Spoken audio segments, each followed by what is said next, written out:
Meus irmãos, vamos abrir então a palavra de Deus no livro de Atos dos Apóstolos, capítulo 1. Atos dos Apóstolos, capítulo 1.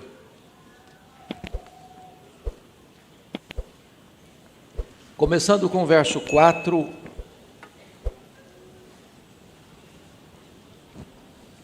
até o verso 8. Está escrito: e comendo com eles, determinou-lhes que não se ausentassem de Jerusalém, mas que esperassem a promessa do Pai, a qual, disse ele, de mim ouvistes.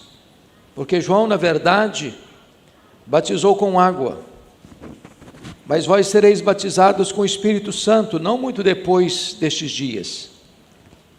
Então os que estavam reunidos lhe perguntaram: Senhor, será este o tempo em que restaures o reino a Israel?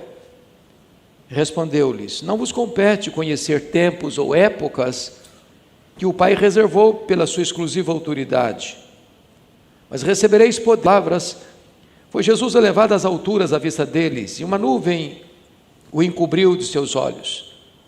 E estando eles com os olhos fitos no céu, enquanto Jesus subia, eis que 2 varões vestidos de branco se puseram ao lado deles e lhes disseram: varões galileus, por que estáis olhando para as alturas? Esse Jesus que dentre vós foi assunto ao céu, virá do modo como o viste subir. De 12 a 14. Então voltaram para Jerusalém, do monte chamado Olival, que dista daquela cidade, tanto como a jornada de um sábado. Quando ali entraram, subiram para o cenáculo, onde se reuniram Pedro, João, Tiago, André, Filipe, Tomé, Bartolomeu, Mateus, Tiago, filho de Alfeu, Simão o Zelote, Judas, filho de Tiago. E todos estes perseveravam unânimes em oração, com as mulheres, com Maria, mãe de Jesus, e com os irmãos dele. Capítulo 2, a partir do verso 1 até o versículo de número 6. Ao cumprir-se o dia de Pentecostes, estavam todos reunidos no mesmo lugar. De repente veio do céu um som, como de um vento impetuoso, e encheu toda a casa onde estavam assentados. E apareceram distribuídas entre eles línguas como de fogo, e pousou uma sobre cada um deles. Todos ficaram cheios do Espírito Santo e passaram a falar em outras línguas, segundo o Espírito lhes concedia que falassem. Ora, estavam habitando em Jerusalém judeus, homens piedosos, vindos de todas as nações de debaixo do céu. Quando, pois, se fez ouvir aquela voz, afluiu a multidão, que se possuiu de perplexidade, porquanto cada um os ouvia falar na sua própria língua. Amém. Meus amados irmãos, nós cantamos aqui hoje um hino que trata da Trindade. Nós pedimos a presença do Senhor, Deus Pai, o Deus Filho e o Deus Espírito Santo. Nós cremos que Deus é um só, subsistindo em 3 pessoas distintas, da mesma natureza, da mesma essência, da mesma substância. Deus se revelou e se revela, sobretudo na nossa salvação. O Pai planejou, o Filho executou, e o Espírito Santo é quem aplica esta obra da redenção em nosso coração. É impossível exagerar a importância da pessoa e da obra do Espírito Santo. É Ele quem habita em nós. É Ele quem nos dá o arrependimento para a vida. É Ele quem nos regenera. É Ele quem nos santifica. É Ele quem nos dá poder. É Ele quem nos batiza no corpo de Cristo. Ele quem distribui dons à sua igreja. Hoje nós gostaríamos de olhar para os textos lidos e tratar sobre a pessoa e a obra do Espírito Santo. E eu destaco a primeira lição, a promessa do Espírito Santo. Está aí nos versos 4 até o verso 8. E aqui ainda alguns pontos que quero ressaltar. Primeiramente, este derramamento do Espírito Santo, esta promessa do Pai, aquilo que Jesus chamou de o batismo pelo Espírito Santo, é uma promessa lá do Antigo Testamento. O profeta Joel profetizou que nos últimos dias ele derramaria o seu Espírito sobre toda a carne. E essa verdade veio a se cumprir no Novo Testamento, conforme está escrito em Atos 2, a partir do verso 17. Esta era a promessa. E acontecerá nos últimos dias, diz o Senhor, que derramarei do meu Espírito sobre toda a carne. Vossos filhos e vossas filhas profetizarão. Vossos jovens terão visões e sonharão os vossos velhos. Até sobre os servos e sobre as minhas servas derramarei do meu Espírito naqueles dias e profetizarão. E então esta promessa era guardada de geração em geração. O Espírito Santo seria dado não esporadicamente, mas para permanecer com a igreja, para estar com a igreja, para habitar na igreja, para fortalecer a igreja, para santificar a igreja. Essa promessa se cumpre, porque Jesus, ao ressuscitar dentre os mortos, ao referir-se a esta promessa, ele diz: vocês devem permanecer em Jerusalém, aguardando a promessa do Pai. E então diz a Escritura que esta promessa é aguardada com tanta alegria e com tanta ânsia. Aliás, o profeta Isaías fez referência também, dizendo que derramarei água sobre o sedento, torrente sobre a terra seca, derramarei do meu Espírito sobre a tua posteridade e a minha bênção sobre os teus descendentes.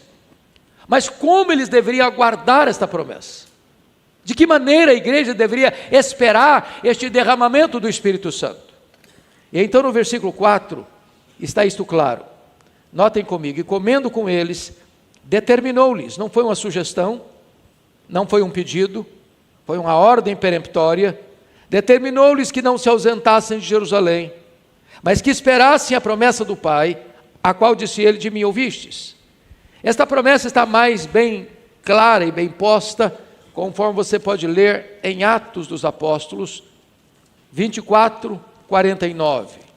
Olha aí comigo essa promessa: eis que envio sobre vós a promessa de meu Pai, permanecei, pois, na cidade, até que do alto sejais revestidos de poder.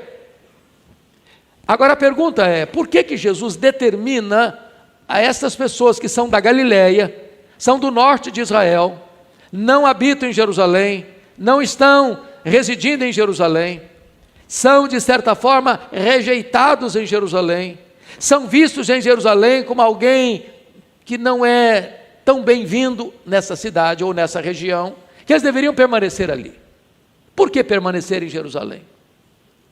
Porque Jerusalém foi o lugar onde eles fraquejaram, onde eles fracassaram, onde eles, lá no Getsemane, os discípulos mormente deixaram Jesus, se dispersaram, se acovardaram, se esconderam, com medo dos judeus.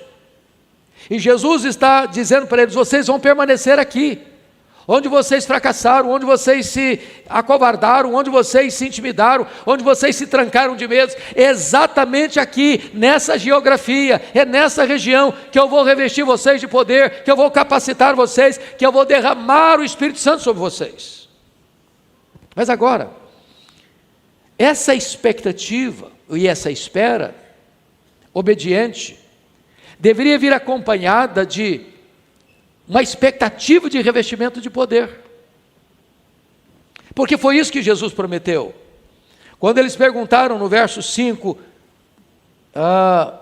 para Jesus, porque João na verdade batizou com água, mas vós sereis batizados com o Espírito Santo não muito depois desses dias. Então os que estavam reunidos lhe perguntaram: Senhor, será este o tempo em que restaures o reino de Israel? E o Senhor começa a dizer: não vos compete saber, nem cronos, nem kairós, nem tempo, nem época, que o Pai reservou pela sua exclusiva autoridade, mas recebereis poder.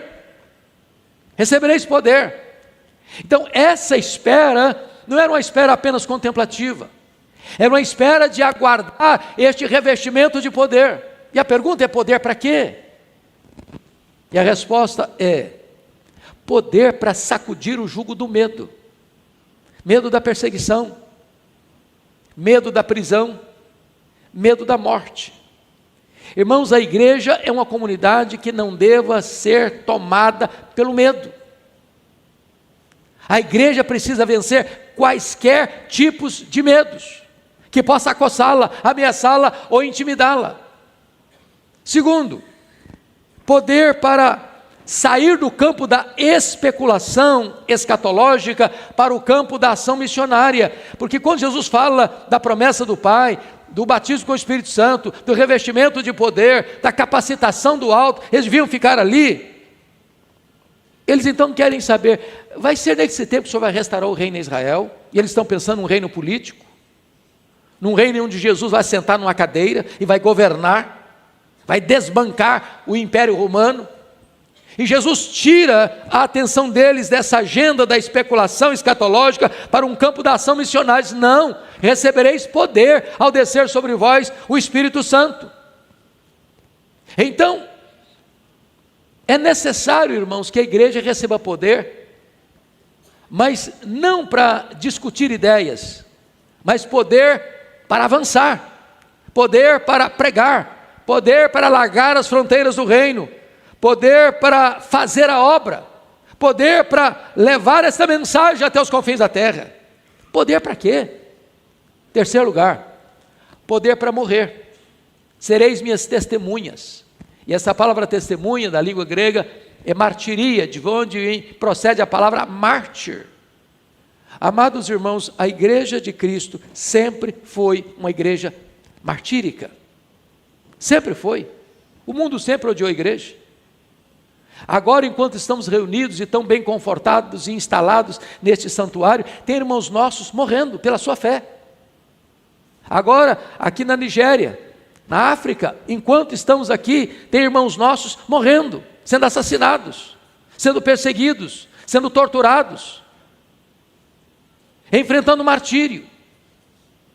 E a igreja não consegue enfrentar a oposição do mundo, o ódio do diabo, as perseguições muitas que procedem, a não ser que ela seja capacitada e revestida com poder. Poder para quê? Quarto lugar, poder para perdoar. Porque Jesus disse, sereis minhas testemunhas tanto em Jerusalém, como em toda a Judeia e Samaria. Vocês sabem que tinha mais de 700 anos que havia uma muralha de inimizade entre o povo judeu e os samaritanos. Eles não se toleravam. Se um rapaz judeu se casasse com uma moça samaritana, a família dele oficiava simbolicamente o seu funeral. Um judeu não podia comer pão de um samaritano. Agora, essa barreira intransponível é quebrada pelo poder do Espírito Santo quando o Evangelho chega em Samaria. É preciso poder para perdoar. Perdão não é uma coisa natural. Tem muitas feridas que ainda não estão fechadas. Tem muitas dores que ainda latejam na alma, que precisam ser tratadas. E só o poder do Espírito Santo pode nos capacitar a perdoar. Poder para quê? Poder para pregar a palavra. Sereis minhas testemunhas. Então esta igreja tem essa expectativa desse revestimento de poder. Mas é um segundo ponto que eu quero tratar, que é a busca do Espírito Santo. Porque se tem promessa, eu preciso aguardar. E a pergunta é, aguardar como? De que maneira? E eu gostaria de remeter os irmãos então ao verso 14. Preste atenção na leitura do verso 14. Olha o que está escrito aí. Todos estes perseveravam unânimes em oração, com as mulheres, com Maria, mãe de Jesus, e com os irmãos dele. E a pergunta é, quantas pessoas estavam reunidas ali? E o verso 15 responde, naqueles dias levantou-se Pedro no meio dos irmãos, ora compunha-se a assembleia de umas 120 pessoas reunidas. Quem eram elas? Primeiramente, os apóstolos. Segundo, Maria, mãe de Jesus. Terceiro, os irmãos de Jesus, que até a ressurreição de Cristo não acreditavam nele, mas agora são crentes. Quarto, as mulheres da Galileia. Que mulheres? Está lá em Atos 8, Lucas 8, a partir do verso 3, Maria Madalena, Joana, Susana e muitas outras mulheres, as mulheres que bancaram financeiramente o ministério itinerante de Jesus, elas estão também lá. e outros anônimos que nós não sabemos. O certo é que tinha ali 120 pessoas. Por ordem de Jesus, permanecei na cidade, até que sejais revestidos de poder. E aquele mesmo local, onde Jesus institui a ceia e faz a transição para o cristianismo, do judaísmo ao cristianismo, cessando a matança de cordeiros na Páscoa, porque ele é o cordeiro pascal, ele se reúne. De que maneira? Destaco 3 coisas. Primeiro, havia unanimidade na oração. Está escrito: todos estes perseveravam. É bom uma reunião de oração, sim, onde todos estão presentes. Há uma coesão, há uma unanimidade em oração. Segundo, havia perseverança na oração, todos perseveravam, unânimes em oração. Às vezes, meus irmãos, uma reunião tem um que vai, tem outro que não vai, tem um que gosta, tem outro que não gosta, tem um que ora, tem outro que dorme, tem outro que cochila. Todos perseveravam, unânimes. Agora, não é uma reunião de oração de meia hora, não é uma reunião de uma hora, não. A ordem de Jesus é: permanecer na cidade até que. Grife até que. Jesus não disse até que um dia, 2 dias, uma semana. Permaneçam na cidade, perseverem na cidade, permaneçam na cidade, até que sejais revestidos de poder.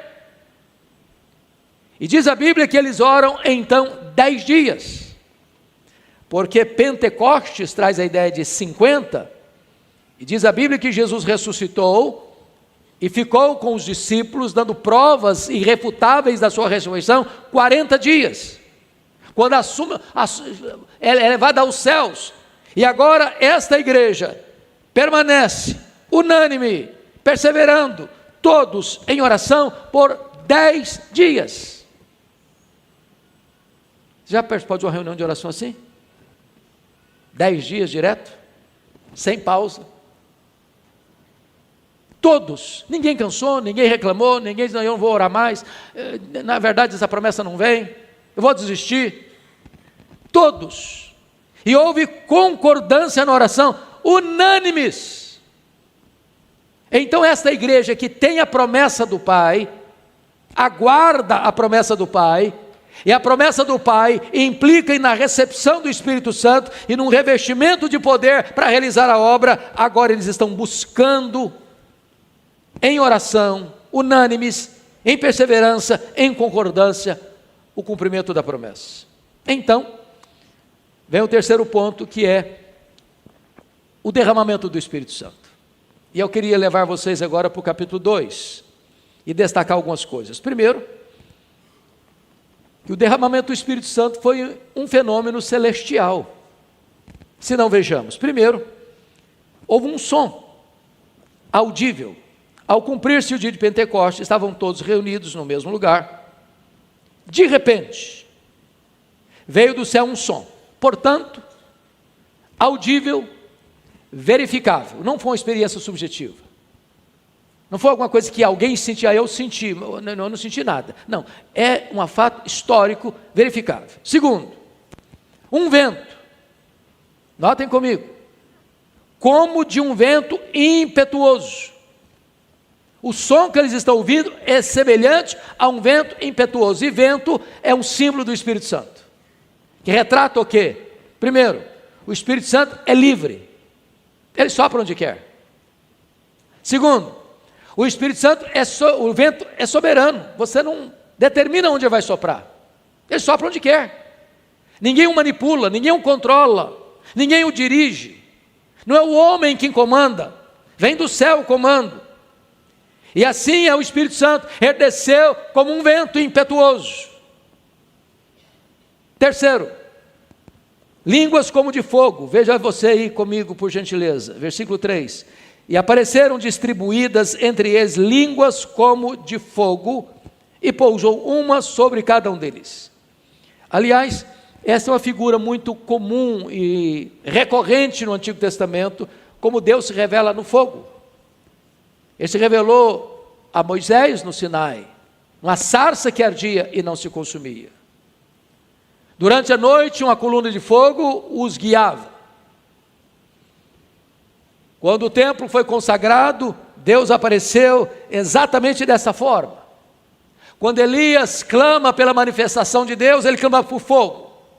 A Bíblia diz que Deus é fogo, que o seu trono é fogo, que a sua palavra é fogo, que ele faz de seus ministros labareda de fogo, que ele veio em línguas como de fogo, e ele batiza com fogo. E então essa é a manifestação visível, concreta, real, de Deus se manifestando no meio daquela igreja. E então diz o texto que todos passaram a falar em outras línguas as grandezas de Deus, e cada um os ouvia em sua própria língua. Significava que a maldição de Babel é revertida no Pentecostes. Se em Babel tem confusão, ninguém se entende. Agora, no Pentecostes, há clareza, há discernimento, há entendimento, há compreensão. Mas eu quero chamar a atenção para um segundo ponto aqui. Não é apenas um fenômeno celestial. O derramamento do Espírito, irmãos, prova que os milagres abrem portas para o Evangelho, mas os milagres não são um substituto do Evangelho. O fenômeno é tão extraordinário, do som, do vento, das línguas de fogo, de todos ouvindo na sua própria língua, que uma multidão se reúne, se ajunta, para ver o que está acontecendo. É um milagre. Mas o que o milagre em si produziu? Em primeiro lugar, produziu ceticismo. Versículo 12, confira aí comigo. O que produziu? Versículo 12. Todos atônitos e perplexos interpelavam uns aos outros. Que quer isto dizer? O que quer isto dizer? O que está acontecendo? O que está acontecendo? Ceticismo, dúvida. O que quer isso dizer? Segunda reação do milagre: preconceito. Olha o versículo 7, comigo. Estavam, pois, atônitos e se admiravam, dizendo: vede, não são porventura galileus todos esses que aí estão falando? Quando se fala todos esses galileus, temos que entender que esse fato está acontecendo aonde? Em Jerusalém, na Judéia. E aqui em Jerusalém, os galileus lá do norte, que era considerado Galileia dos gentios, eram recebidos com preconceito. Galileu era gente, no entendimento dos judeus aqui da Judéia, gente de segunda classe, olhando com desprezo, olhando com preconceito. O que o milagre produziu? Primeiro, ceticismo. Segundo, preconceito. Terceiro, zombaria. Olha o versículo 13, 2:13. Outros, porém, zombando, diziam: estão embriagados, estão bêbados. Então o milagre em si, ele não tem condições de trazer clareza, compreensão para a salvação. Ele traz impacto, ele ajunta a gente, ele produz um movimento, mas ele não é um substituto do Evangelho. Só quando o apóstolo Pedro se levanta, cheio do Espírito Santo, para pregar a palavra, é que os corações se derretem. Enganam-se, portanto, irmãos, aqueles que estão à cata de milagres, à procura de milagres. Dizem: não, se houver milagres eu vou crer, se a igreja vê milagres, então muita gente vai ser convertida. Deus faz milagres, nós cremos em milagres, nós oramos por milagres, nós aguardamos milagres, mas milagre não é um substituto do Evangelho. Ele pode abrir portas para o Evangelho, mas ele não substitui o Evangelho. A fé vem pelo ouvir, e ouvir a pregação da palavra de Deus. Chama a atenção ainda dos irmãos para um fato: a experiência do Pentecostes não privilegiou um em detrimento do outro. Porque veja comigo o capítulo 2, versículo 4, por gentileza. Todos ficaram cheios do Espírito Santo. Quem estava lá? Pedro, João, André, Filipe, Bartolomeu, Mateus, Tiago, os apóstolos. Quem estava lá? Maria, mãe de Jesus. Quem estava lá? Os irmãos de Jesus. Quem estava lá? As mulheres da Galileia. Não consta que Maria ficou mais cheia do Espírito Santo do que João, do que Pedro. Não consta que as mulheres da Galileia ficaram menos plenas do Espírito Santo do que os apóstolos. Todos que estavam reunidos tiveram uma experiência pessoal, particular, individual, intransferível. Então, permita perguntar a você: você está cheio do Espírito Santo? Porque agora o padrão de Deus é esse. Esse é o padrão de Deus.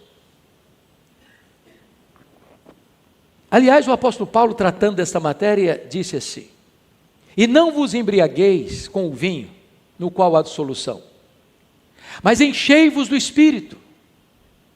E aqui tem duas ordens, uma negativa e uma positiva. A negativa é: não vos embriagueis com vinho. A positiva é: enchei-vos do Espírito.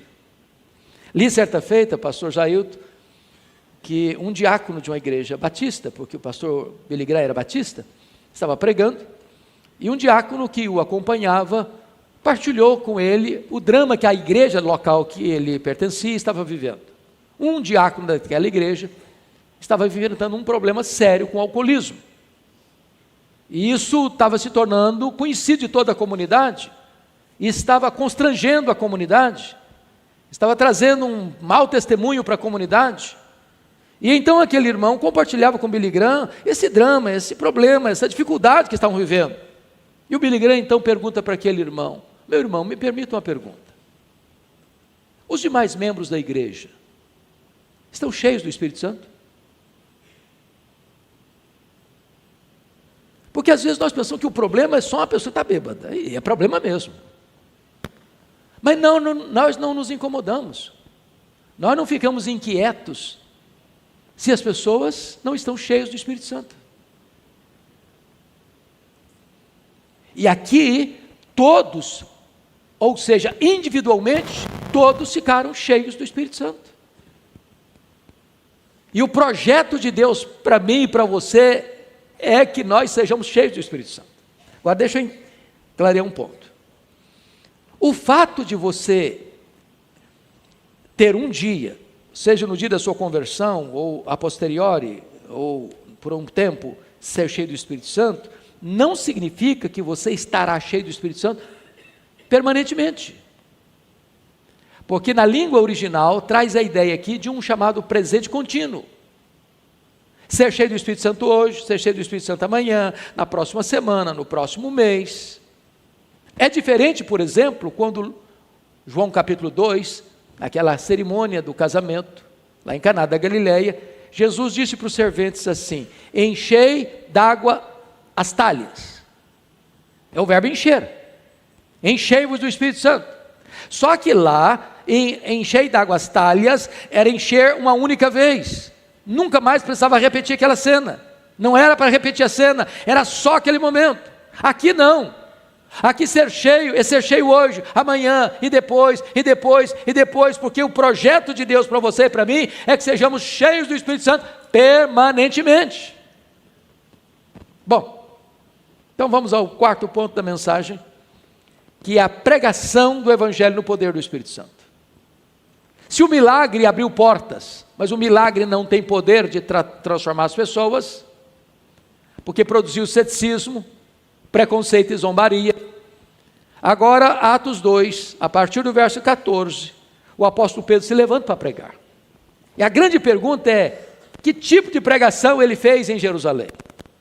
E você vai notar, em primeiro lugar, que essa pregação foi cristocêntrica na sua essência.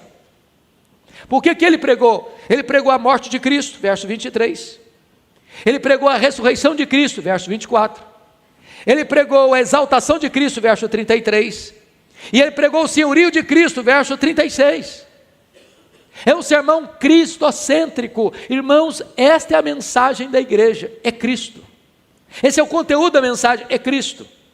O Espírito Santo não vem para exaltar a si mesmo, o Espírito Santo vem para projetar Jesus, para mostrar Jesus, para glorificar Jesus, para nos ensinar quem é Jesus. Dr. J. Packer, no seu livro Na Dinâmica do Espírito, diz que a obra do Espírito Santo é a obra do holofote. Às vezes você caminha pela cidade e você vai ver um prédio à noite sendo iluminado. E você vê a beleza daquele prédio, você vê a arquitetura daquele prédio, mas a luz que está projetando a beleza dele não está aparecendo. Essa é a obra do Espírito Santo. Ele aponta para Jesus, ele glorifica Jesus, Ele revela Jesus. Então, se você quer saber o que é uma pessoa cheia do Espírito Santo, é uma pessoa que vive uma vida cristocêntrica. Mas em segundo lugar, a pregação de Pedro não foi só cristocêntrica na sua essência, ela foi eficaz quanto ao seu propósito. Olha o verso 37 comigo. Ouvindo eles essas coisas, compungiu-se-lhes o coração e perguntaram a Pedro e aos demais apóstolos: que faremos, irmãos? Eu acho isso glorioso, porque a pregação ela é tão poderosa que ela compunge o coração, e o apelo não partiu do pregador para o auditório, partiu do auditório para o pregador. É assim que acontece em tempos de avivamento. A palavra é tão poderosa que ao ser proclamado os corações começam a se compungir, e o apelo vem de lá para cá e não daqui para lá. Terceiro, essa pregação cristocêntrica na sua essência, eficaz no seu propósito, é clara em suas exigências. Olha o verso 38 comigo. Verso 38, está escrito: respondeu-lhe Pedro: arrependei-vos, e cada um de vós seja batizado em nome do Senhor Jesus Cristo, para a remissão dos vossos pecados. Então, essa exigência é clara: arrependimento. Meu amado irmão, é necessário arrepender-se. É preciso mudar a conduta, é preciso mudar a direção, reconhecer o erro, ter tristeza por ele e abandonar o erro. Mas essa mensagem é específica quanto à sua promessa. No verso 38 está escrito assim: e recebereis o dom do Espírito Santo. Isso é maravilhoso, irmãos, porque alguém pode perguntar: bom, mas isso aí aconteceu lá em Jerusalém há 2000 anos, e eu moro em Vitória, no ano de 2025. O que tem essa promessa aqui com a minha vida hoje? E Pedro esclareceu: esta promessa não é apenas para vós, é também para os vossos filhos, é para aqueles que estão longe, é para quantos o Senhor nosso Deus chamar.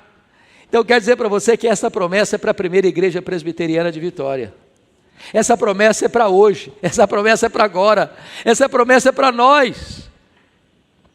Irmãos, nós não podemos viver uma vida medíocre, nós não podemos viver uma vida rasa, pobre. Deus tem para nós plenitude do seu poder, para vivermos uma vida vitoriosa em Cristo Jesus. E finalmente essa pregação é uma pregação vitoriosa quanto aos seus resultados. Olha o verso 41 comigo, por gentileza. Então os que lhe aceitaram a palavra foram batizados, havendo um acréscimo naquele dia de quase 3.000 pessoas. Uma pregação cristocêntrica, uma pregação com um propósito claro, com exigências claras, com promessas claras, com resultados promissores. Louvado seja Deus. Eu concluo com o último ponto. Agora essas pessoas estão convertidas, batizadas, integradas na igreja. E como é que vai ser daqui para frente? Como é que vai ser esta igreja que brota, que nasce de um despertamento espiritual, de um avivamento espiritual? Primeiro, essa igreja é uma igreja cheia do Espírito Santo, é uma igreja que tem compromisso com a palavra de Deus. Olha o capítulo 2, 42. E perseveravam na doutrina dos apóstolos. Não é uma igreja mística, não é uma igreja que vive apenas contemplando as coisas sobrenaturais, como se não vivesse plantada na terra. Uma igreja comprometida com a verdade, uma igreja que está firmada na doutrina dos apóstolos e nela persevera.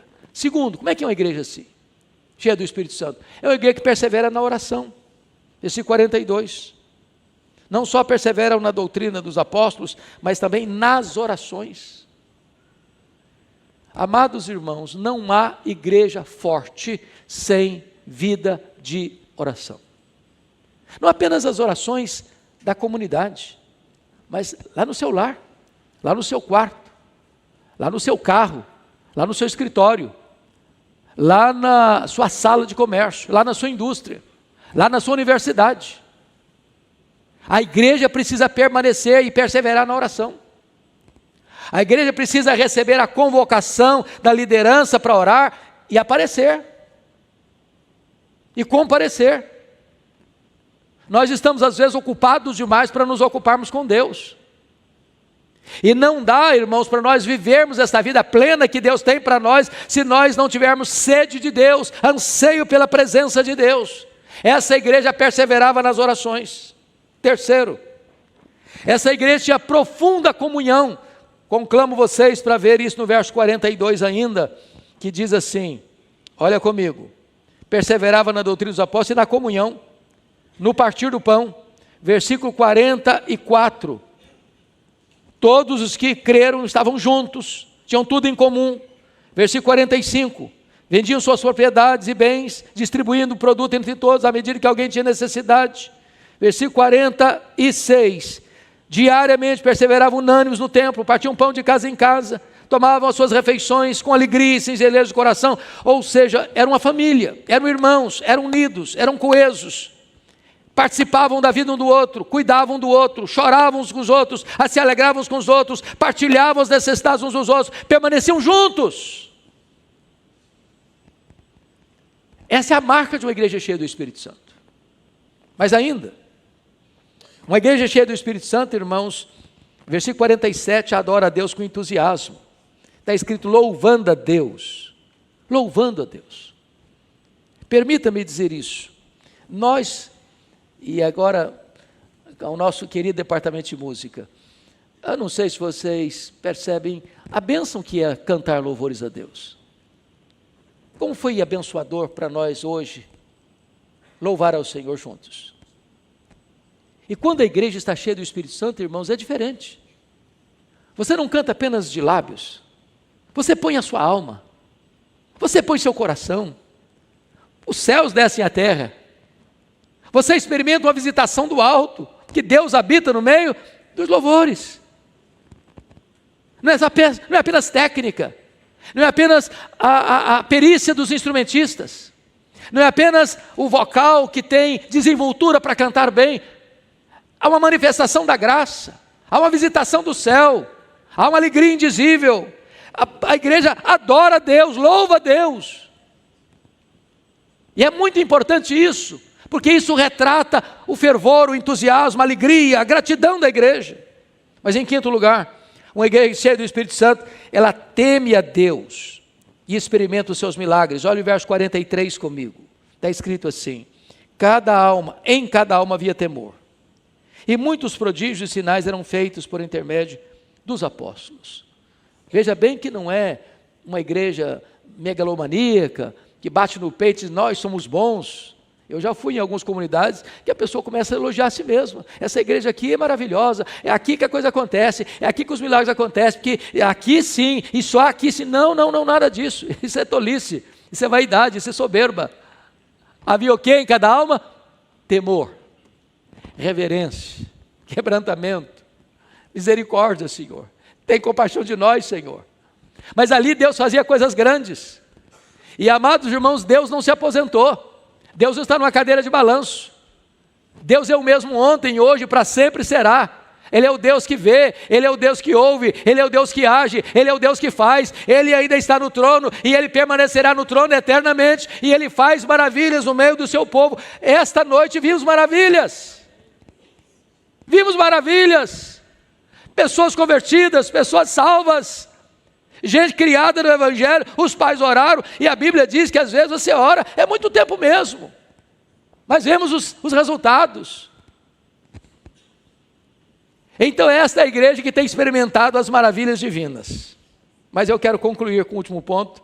Essa igreja, ela tem simpatia dos de fora, e cresce numericamente. Olha o verso 47 comigo, está escrito assim, contando com a simpatia de todo o povo. Eu gosto disso.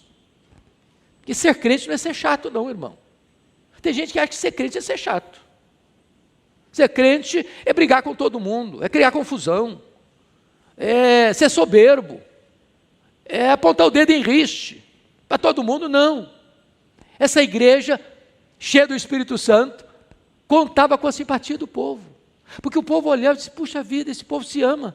Olha como esse povo adora a Deus, olha como esse povo fala com Deus, olha como esse povo experimenta as maravilhas de Deus, e ali atraindo a comunidade. E enquanto isso, diz a Bíblia, diz a Escritura, que o Senhor dia a dia, acrescentava-lhes os que iam sendo salvos.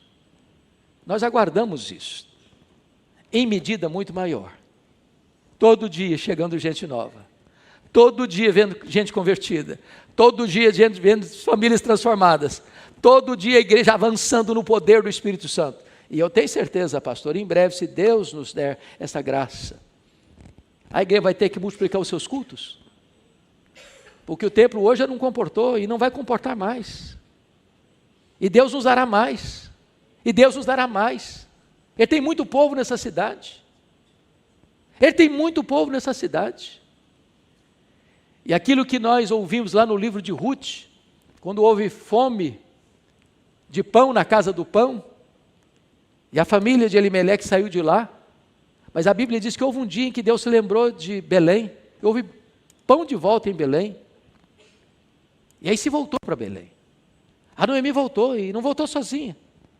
Há de sair um ruído pela essa cidade, tem pão na casa do pão, e as pessoas virão, e as pessoas virão, e as pessoas virão, para a glória de Deus. E dia a dia, o Senhor há de ir acrescentando os que vão sendo salvos.